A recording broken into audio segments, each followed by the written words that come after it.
The Deep Core Wars. The Descent into Darkness. The year was 2157, and Earth was dying. Energy resources had nearly run out, and the planet's surface was choking under pollution. Humanity had one last hope: the Deep Core Project. Using advanced drilling technology, scientists had dug miles beneath the Earth's crust in search of geothermal energy. At first, the results were promising. Gigantic underground stations were built to manage the drilling operations, with Drill Station Theta being the largest. It housed hundreds of workers, engineers, and automated mining rigs. Everything was going according to plan. Until one day, all contact with Theta was lost. No distress signals, no messages, nothing. Commander Elias Kane stood inside the military transport ship Vanguard, staring at the holo display of Theta's last known location. He was a tall, broad-shouldered man with years of experience in deep environment combat. His dark eyes were locked on the screen, analyzing every detail. Beside him, Dr. Tessa Monroe adjusted her glasses. She was the lead geologist on the mission, an expert in subterranean activity. The last seismic readings from Theta were strange, she muttered, like something was moving beneath the station. Kane turned to his team, 6 elite soldiers, armed to the teeth, along with 3 scientists. "Our objective is simple," he said. "Find out what happened to Theta, recover any survivors, and secure the station. We don't know what we're dealing with, so stay sharp." The transport ship began its descent. As it passed through layers of rock and molten tunnels, the temperature rose and the air grew thick. Miles below the surface, the darkness was absolute. Then, alarms started blaring. "Something's moving down there," shouted Sergeant O'Malley, staring at the motion tracker. Kane rushed to the cockpit. Outside the ship's reinforced glass, he saw shadows shifting in the darkness. The cavern walls were moving. No, not the walls. Something crawling on them. Before he could react, a massive creature lunged at the ship. It was unlike anything Kane had ever seen. 6 legs, razor-sharp claws, and glowing yellow eyes. Its exoskeleton was black as coal, blending perfectly into the darkness. The beast slammed into the ship with terrifying force. The Vanguard spun out of control. Warning lights flashed, and the crew was thrown against the walls. "We're going down," yelled the pilot. Kane grabbed onto a safety harness as the ship plummeted, crashing into the cavern floor with a deafening impact. Dust and debris filled the air. Sparks flew from broken control panels. The red emergency lights flickered. Kane groaned, pushing a metal beam off his chest. "Report," he barked. "I'm okay," Dr. Monroe coughed. "But the ship's badly damaged. 2 men are down," O'Malley called out. He checked their pulses. Dead. Kane clenched his jaw. There was no time to mourn. "Weapons check. Everyone stay close." The soldiers grabbed their rifles, activating their helmet flashlights. The cavern was massive, its walls stretching high into darkness. And then they heard it. A clicking sound. Multiple clicking sounds. They weren't alone. Kane raised his weapon.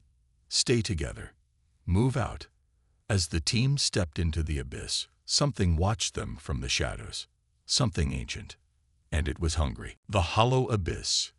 The wreckage of Vanguard still smoldered as Commander Elias Kane led his team toward the ruins of Drill Station Theta. Their boots crunched against broken steel and scattered debris. The cavern around them was eerily silent, except for the occasional drip of water from unseen cracks above. The station's entrance loomed ahead, its massive metal doors twisted and partially melted. The team halted, their flashlights cutting through the darkness. "Looks like something tore through it," said Sergeant O'Malley, running his fingers over deep claw marks gouged into the steel. "There was a fight here," Dr. Tessa Monroe added, kneeling to examine the ground. Blood was smeared across the floor, darkened with time. But no bodies. "Then where the hell is everyone?" Private Reynolds muttered, gripping his rifle tighter. Kane didn't answer. He had a bad feeling about this. The team entered Theta's remains cautiously. What was once a thriving underground hub was now a graveyard of shattered equipment and flickering emergency lights. Consoles were smashed, security turrets twisted beyond repair. Dr. Lian Wu, a materials scientist, knelt beside a collapsed corridor and picked up a fragment of something lodged in the floor. It shimmered under the flashlight, dark, glossy, and strangely smooth. "This isn't rock," she whispered. Dr. Monroe leaned in, eyes widening. "This structure, it's not from Earth's crust. It's something else." Kane exhaled sharply. First, an entire base vanishes without a trace. Now, alien material buried miles beneath the surface. His instincts screamed danger. "Bag it," he ordered. "We move deeper." Theta's main structure ended abruptly. Beyond it, where there should have been solid rock, gaping tunnels stretched into the darkness. "These aren't mining shafts," O'Malley muttered, sweeping his light over the cavernous walls. "Something dug these. But nothing on Earth can carve through solid rock like this," Monroe said. Dr. Wu looked up, her face pale. "Not naturally." Kane activated a drone, sending it ahead. The small machine zipped through the tunnels, scanning the terrain. Moments later, its infrared sensors picked up movement, faint humanoid heat signatures, shifting in the shadows far ahead. "We're not alone," Kane murmured. A deep, guttural sound echoed through the tunnel. Something was watching them. The team set up camp in one of the remaining safe corridors of Theta, taking turns standing watch. The air was cold, thick with the scent of metal and dust. Private Reynolds sat near the entrance, weapon ready. He could hear faint sounds in the distance, like whispers, but distorted. He turned his head for just a second. When he looked back, a dark shape lunged from the shadows. Reynolds barely had time to scream before he was yanked into the abyss, his rifle clattering against the floor. By the time the others reacted, he was already gone. Only his blood-stained helmet remained, rolling to a stop at Kane's feet. Silence followed. Then came the clicking sounds. And this time, they were everywhere. The forgotten civilization. The cavern was silent except for the distant clicking sounds, fading into the darkness. The team stood frozen, staring at the blood-stained helmet of Private Reynolds. His body was gone. No screams, no struggle. Just the eerie emptiness of the abyss. Commander Kane tightened his grip on his rifle. "We're moving. Now." Sergeant O'Malley's face was pale, but he nodded, tracking his signal. "It's weak, but it's moving. Deeper." Kane exchanged glances with Dr. Tessa Monroe and Dr. Lian Wu. The scientists looked shaken, but they knew there was no turning back. They had to find Reynolds, or what was left of him. The tunnels twisted and stretched endlessly, as if carved by something massive. The walls gleamed unnaturally under their flashlights, and the air grew warmer with every step. Then the passage widened. The team emerged onto a ledge overlooking an impossible sight. A city. A vast labyrinth of ancient stone structures sprawled before them, illuminated by clusters of glowing blue crystals embedded in the walls.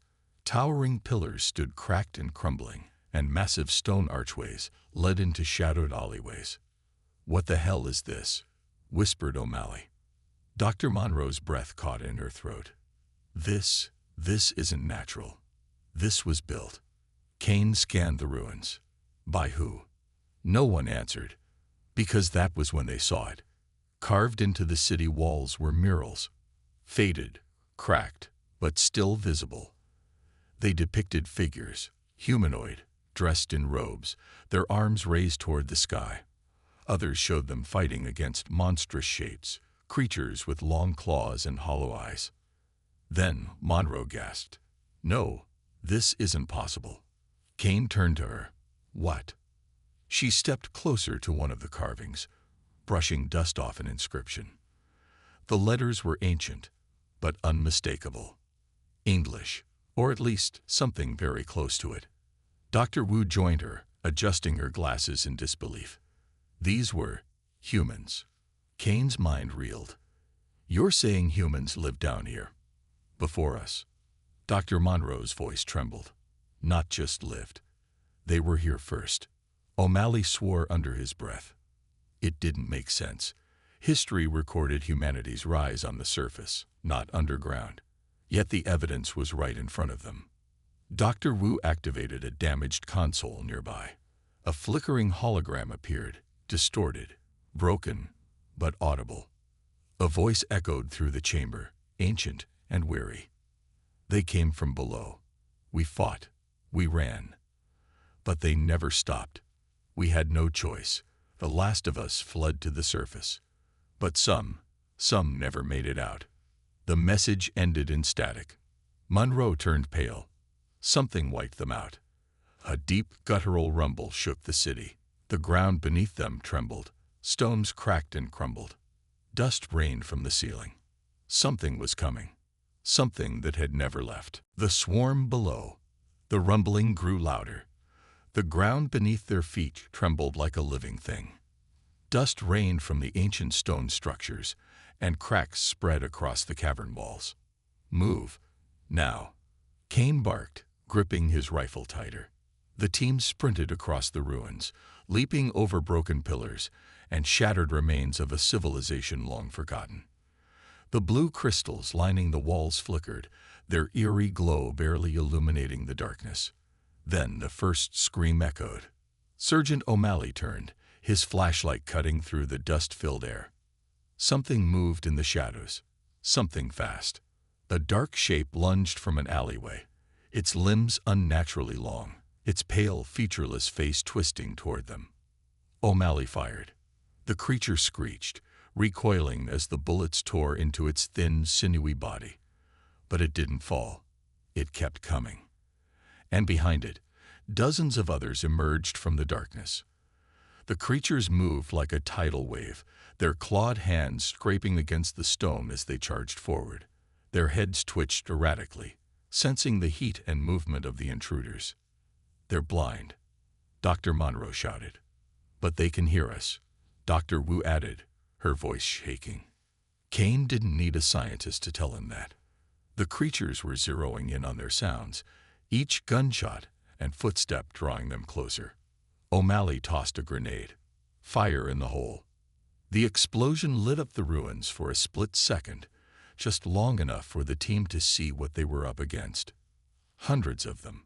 Twisted, humanoid creatures clinging to walls and ceilings, their skeletal forms twitching as they rushed forward in a frenzy. The dwellers. The shockwave sent rubble crashing down, crushing some of the creatures, but the rest barely hesitated. "We can't hold this position," Kane yelled. Dr. Wu pulled a small device from her pack. "Use these." She tossed the experimental sonic grenades to the soldiers. Kane didn't hesitate. He pulled the pin and hurled one into the approaching swarm. A high-pitched whine erupted through the cavern, vibrating through stone and flesh alike. The creatures shrieked in agony, their sensitive bodies writhing as they stumbled backward. "Go. Now," Kane ordered. The team sprinted through the ruins, following a crumbling path toward a distant stone structure, a massive stronghold buried deep within the underground city. The dwellers screeched in rage but hesitated to pursue, their clawed hands gripping their elongated skulls in pain. For now, the sonic weapon had bought them time. The heavy stone doors groaned as Kane and O'Malley forced them open. The team scrambled inside just as the creatures began to recover. With a final shove, they sealed the entrance. Silence. Kane exhaled, turning on his flashlight. The chamber beyond was massive, filled with rusted machines and faded banners with symbols no one recognized. It smelled of age and dust, a relic of a world long buried. This place was fortified, Monroe observed. Whoever lived here was fighting something. Dr. Wu walked to a shattered console, her hands brushing against the dusty controls. "There's still power," she whispered. "Barely." Kane moved beside her. "See if you can find out what happened here." Wu worked quickly, bypassing ancient security systems. A flickering hologram sputtered to life, projecting distorted images across the room. The recording was old, centuries, maybe millennia. A figure in a dark robe stood before a council, his voice urgent. The mutations are irreversible. The radiation exposure, the genetic modifications, it has changed them. They are no longer us. A second voice responded. Then we seal the city. Those who remain below must be lost. The hologram flickered, revealing images of people being pushed into the tunnels, locked behind massive gates. Abandoned, left to rot. Dr. Monroe stepped back, her face pale. They were human. Dr. Wu's hands trembled. This was an experiment. Some kind of genetic modification project mixed with radiation exposure. Over generations, it changed them. Kane clenched his jaw. The dwellers weren't just born here. He looked toward the sealed door, where the creatures still clawed at the stone from outside. They were left here. O'Malley swallowed hard. And now they want revenge. A deep, echoing boom came from the entrance. The dwellers were back. And this time, they weren't going to stop. War in the deep. The walls trembled as another deafening boom echoed through the ancient stronghold. The team braced themselves, gripping their weapons tightly. Dust rained from the ceiling. They're coming through, Sergeant O'Malley muttered, reloading his rifle. Commander Elias Kane turned to Dr. Wu. Did the distress signal go through? Wu's fingers moved swiftly over the console, but her face turned grim. Something's blocking our signal. It's not natural. Kane frowned. What do you mean? Wu adjusted her headset. It's organic, a biological interference. The dwellers, they're jamming us. A heavy silence filled the room. They're intelligent, Dr. Monroe whispered, dread creeping into her voice. A sudden guttural screech shattered the silence. The heavy stone doors buckled as the dwellers slammed into them over and over. Kane turned to his team. We have no choice. He gritted his teeth. We fight our way out. The stronghold's inner chambers were filled with ancient weapons, rusted blades, projectile launchers, and strange mechanical devices long abandoned by the lost civilization. Some of this stuff might still work, O'Malley said, brushing dust off a heavy pulse rifle. He flipped a switch, and the weapon hummed to life. Looks like we just got lucky. Kane grabbed a long, curved energy blade, testing its weight. The blue light pulsing along its edges sent a low-frequency hum through the air. Dr. Monroe found what looked like plasma charges. This tech is centuries old, but it's still functioning. These people knew they'd need weapons even after they were gone. Too bad it didn't save them, Wu muttered. Suddenly, a sharp, cracking sound filled the air. The doors were giving way. Positions, Kane shouted. The team took cover, aiming their weapons at the entrance. The final impact shattered the ancient stone. The doors collapsed in a cloud of dust, revealing a seething mass of dwellers. Then they charged. The first wave of dwellers swarmed into the stronghold, their clawed limbs moving in unnatural jerks. Their eyeless faces twitched, sensing heat, sound, and movement. O'Malley opened fire. Bright blue plasma bolts tore through the first creatures, sending them screeching to the ground. Kane swung his energy blade, slicing through a lunging dweller with a single arc. The creature's body convulsed before collapsing. Dr. Wu hurled a sonic grenade. It exploded with a high-pitched wail, sending the dwellers into a frenzy. The creatures twisted, clawing at their heads in agony. For a brief moment, they had the upper hand. But then the second wave came. More dwellers poured in, their long, spindly limbs scrambling over the bodies of their fallen. Some moved along the walls. Others dropped from the ceiling like predatory insects. They're adapting. Monroe yelled, firing wildly as a creature leaped toward her. A massive dweller, larger than the others, barreled through the battlefield, knocking O'Malley off his feet. The creature's gaping mouth unhinged, revealing rows of serrated teeth. Kane lunged, driving his blade into its chest. The energy blade hissed as it tore through flesh and bone. The dweller spasmed before dropping dead, but they were losing ground. "There's too many of them," O'Malley shouted, bleeding from a claw wound on his arm. Kane gritted his teeth. They couldn't hold this position. "Fall back," he ordered. "Deeper into the tunnels." The team raced through a narrow corridor, sealing a blast door behind them. The dwellers pounded against it, their shrieks echoing through the stone walls. They didn't stop running until they reached a vast chamber bathed in an eerie red glow. Kane's breath caught in his throat. They had stumbled into something worse. The cavern stretched endlessly, its walls pulsing with veins of glowing heat. A geothermal rift split the ground, spewing molten light into the darkness. And at its center sat a massive, monstrous figure, the Dweller Queen. Her body was a twisted fusion of flesh and bone. 20 feet tall, her bloated form covered in hardened chitinous plates. Her elongated head twitched as she sensed their presence. Around her, thousands of eggs lined the cavern floor, pulsating with sickly green light. Some were hatching. O'Malley swallowed hard. "Tell me that's not what I think it is." Wu's face was pale. "A hive." The queen let out a low, reverberating growl. The very walls seemed to shudder in response. Then she moved. The ground trembled as the massive creature lurched forward, her heavy limbs scraping against the stone. From the shadows, hundreds of smaller dwellers emerged, protecting their queen. Kane gripped his blade. This just became a war. The final battle was coming, and there was no turning back. The final stand. The heat in the cavern was unbearable. Rivers of molten rock pulsed through the cracks in the stone, bathing the hive in an eerie, hellish glow. The queen loomed at the center of it all, her monstrous form shifting as she sensed their presence. Kane wiped the sweat from his brow, gripping his blade tightly. The team stood beside him, exhausted, wounded, but still alive. "For now. We're not getting out of here unless we end this," Kane said, his voice steady. Dr. Wu was staring at the geothermal vents, her mind racing.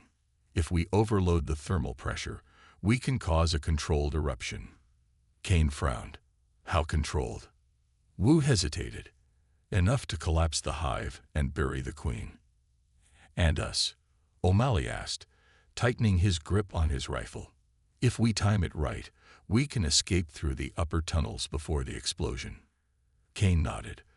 "Then that's our only shot." The team moved quickly, spreading out across the cavern. They had 6 explosive charges, just enough to trigger a tectonic shift. Wu and Monroe worked to place the first charges near the geothermal vents. O'Malley and Private Hayes covered them, watching the dark tunnels for movement. Kane and Sergeant Vega made their way toward the far side of the hive, placing the final charges near the largest molten rift. The queen stirred, her massive form shuddering as she let out a deep guttural roar. She knew. The walls erupted as the dwellers poured in from every direction, their screeches bouncing off the cavern walls.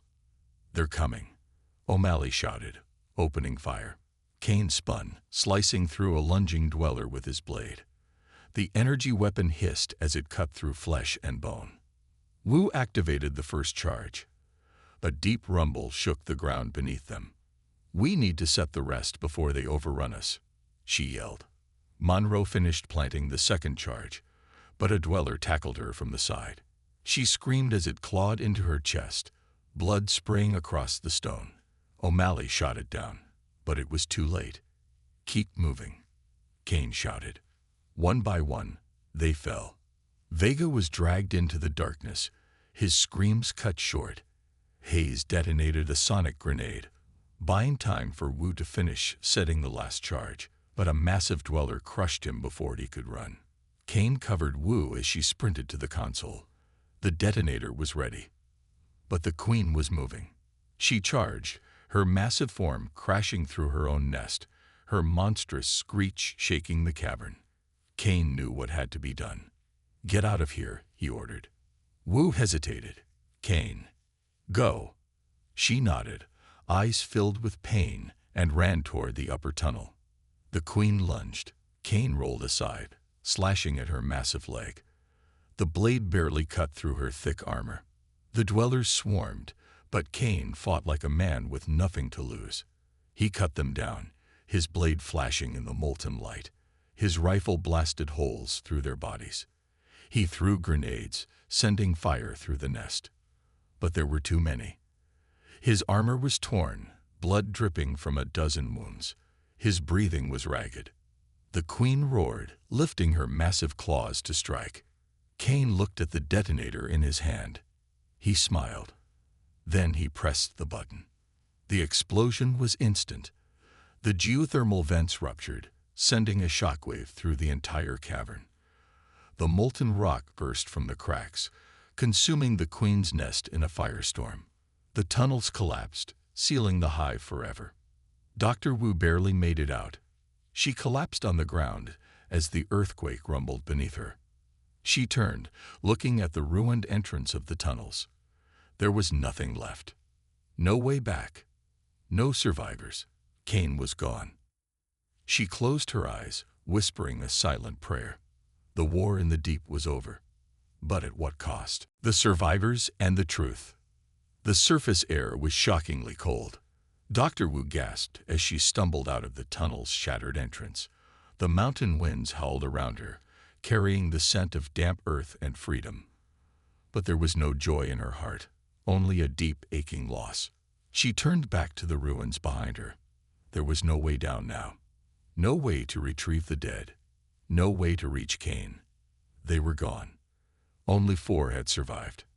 Dr. Wu, O'Malley, a wounded Monroe, barely clinging to life, and Private Torres, the youngest of the team, his eyes hollow with shock.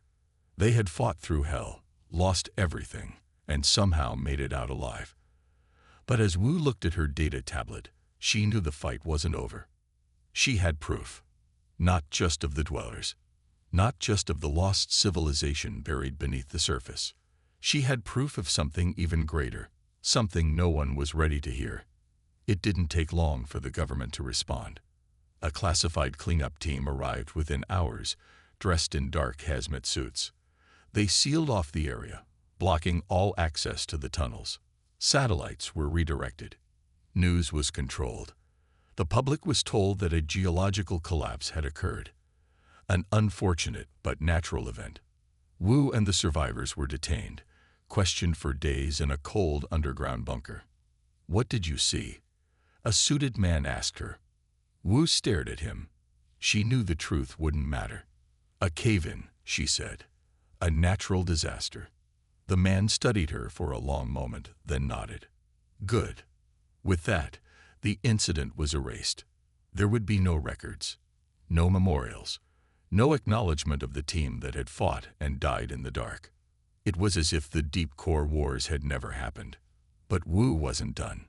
She sat alone in a small apartment, staring at the data drive in her hand. Inside it was everything: the recordings, the biological scans, the ancient inscriptions from the lost city.